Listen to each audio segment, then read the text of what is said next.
Il-komunità Musulmana f'Malta tingħaqad f'ġest qawwi ta' solidarjetà mal-familji li ntlaqtu mill-attakk terroristiku fi New Zealand, attakki li ħalla 50 persuna mejta f'żewġ moskej fil-belt ta' Christchurch.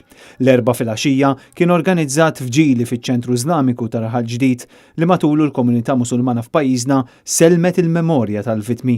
L-attakk fi Christchurch kien l-aktar wieħed imdemmi fl-istorja tal-pajjiż. Fil-fatt fi New Zealand fl-aħħar 50 sena kien hemm biss 20 każ ta' sparaturi għattiela. Intant matul il-ġurnata komplew isiru l-funerali tal-vittmi jekk kif il-katavri ġew rilaxxati. Il-Pulizija fin New Zealand issa identifikat tal-anqas 6 mill-vittmi tal-isparatura fil-moskeja ta' Al-Nur. 29 persuna għadhom rikoverati fl-isptar ta' Christchurch, 8 għadhom f'kundizzjoni kritika.